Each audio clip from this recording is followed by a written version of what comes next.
अब जो सुनाने जा रहा हूँ वो कोई कहानी नहीं, ये मेरी बहन की ज़िंदगी की सबसे डरावनी हकीकत है। मेरा नाम अनिरुद्ध है और ये कहानी मेरी छोटी बहन वसुंधरा की है। बात है उन दिनों की, दिसंबर की ठंड कुछ ज़्यादा ही कड़वी थी। दिल्ली में कोहरा इतना गहरा था कि दिन में सूरज शर्माता था बाहर आने से। हमें नए घर में शिफ्ट हुए अभी 3 ही हफ्ते हुए थे। 3 मंजिला कोठी थी और ऊपर 2 कमरे, नीचे 2 और बेसमेंट में एक स्टोर था। वसुंधरा का कमरा ऊपर की दाईं तरफ, हल्का नीला रंग, बड़ी खिड़की और एक पुराना आईना। वही आईना जिसके बारे में मैं अब आपको सब कुछ बताने जा रहा हूँ। वो आईना हमारी चीज़ों के साथ नहीं आया था, लेकिन जब हम घर देख रहे थे तो वो पहले से ही दीवार से जुड़ा हुआ था।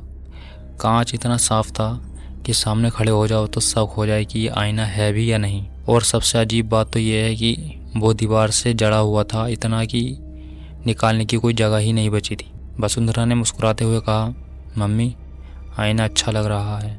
हम सब ने तब तक कोई ध्यान नहीं दिया। कौन सोचता है कि एक आईना एक जानलेवा डर की शुरुआत कर सकता है। पहली बार कुछ अजीब तब हुआ जब वसुंधरा ने मुझे एक रात अपने कमरे में बुलाया और कहा, भैया मैं जब आईने में देखती हूँ ना तो कभी कभी लगता है जैसे मैं खुद को नहीं देख रही। उसकी यह बात सुनकर मैं हंस पड़ा और कहा, मतलब? उसने कहा, अरे भैया मतलब मेरी आंखें मेरी जैसी नहीं लगती। और एक रात तो मैंने देखा आईने में खड़ी मैं मुस्कुरा रही थी, लेकिन असल में मुस्कुरा ही नहीं रही थी। मैंने उसकी बात को टाल दिया, पर एक बात तो थी, उसकी आंखों में डर था और वो डर था जो बस होता है। उस रात बिजली चली गई थी, चारों तरफ अंधेरा, सर्द हवाएं और वसुंधरा अपने कमरे में अकेली थी। मैं नीचे हॉल में बैठा था, तभी उसकी चीख सुनाई दी और मैं दौड़ कर गया। मैंने देखा दरवाज़ा खुला हुआ था। वो कोने में बैठी काँप रही थी। जैसे ही मैं उसके पास गया, उसने बताया, भैया आईने में मेरी आंखें झपकी, लेकिन मैं तो अब पलकें झपक ही नहीं रही थी। उसके शब्द जैसे बर्फ़ की धार की तरह हूँ। मैंने देखा आईने में कुछ था, बहुत हल्का धुंधला, पर जैसे कोई बाहर से हमें देख रहा हो। हमने उसे अकेला नहीं छोड़ा, मगर कुछ बदल गया था। वसुंधरा ने लिखना शुरू किया, एक डायरी जिसमें वो हर दिन आईने में जो देखती वही लिखती जाती। एक दिन मैंने उसकी डायरी पढ़ी। उसमें लिखा था, 11 दिसंबर मेरी परछाई ने मुझे पहले देखा। 13 दिसंबर आईने के अंदर की मैं मेरी बातों का जवाब देती थी। 15 दिसंबर मुझे शक है वो मैं असली नहीं, शायद मैं ही नकली हूँ। ये पढ़कर मैं डरने लगा। मैंने उस डायरी को बंद करके रख दिया। अगले दिन, वो दिन सबसे डरावना था। जब वसुंधरा 1 घंटे तक कमरे में बंद रही। दरवाज़ा अंदर से लॉक था और हमने आवाज़ भी लगाई, कोई जवाब नहीं। फिर अचानक दरवाज़ा खुला। वो बाहर आई, बिल्कुल चुप, बिल्कुल शांत, मगर इसके चेहरे पर कुछ था।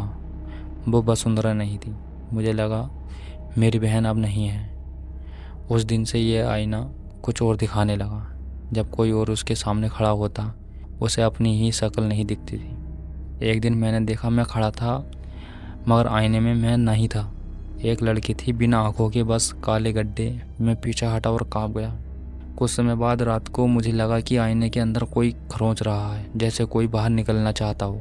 मैं उसके कमरे में गया। मैंने देखा दीवार से आती आवाज़ें, मुझे बाहर निकालो, अब मेरी बारी है। मैं डर से कांप गया, लेकिन तब वसुंधरा बोली, वो अब मुझ में आ चुकी है भैया। अब मैं आईने के बाहर हूँ और वो मेरे अंदर। उसकी आवाज़ सुनकर मम्मी पापा और हमने एक प्लान बनाया और हम एक तांत्रिक के पास गए। हमने उन्हें सब कुछ बताया। वो कुछ देर शांत रहे, पर फिर बोले, ये आईना नहीं है, ये एक द्वार है, 2 दुनियाओं, आत्मा और शरीर के बीच का द्वार। इसमें कभी एक लड़की फंसी थी जिसने खुद को ही मार दिया था। उसकी आत्मा ने अपनी पहचान खो दी और अब वो जो भी देखती है वो बन जाती है। वो अब वसुंधरा को देख रही है और धीरे धीरे उसे पूरा निकल लेगी।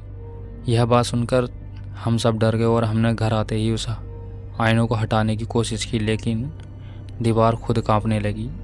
आईना हंसा, सच में उसने हंसी की आवाज़ निकाली। फिर एक दिन वसुंधरा गायब हो गई। कमरा बंद था, अंदर बस एक चीज़ पड़ी थी, उसकी डायरी और आईना। बस उसमें मैं खुद को नहीं देखता, सिर्फ एक लड़की दिखती है जो मुझे देख रही है, मुस्कुरा रही है। और अगर आप सोचते हैं कि डर यहीं ख़त्म हो गया तो आप गलत हैं, क्योंकि असली डर अब शुरू होगा। देखिए कहानी का दूसरा और सबसे खौफनाक हिस्सा, शीशे के उस पार 2।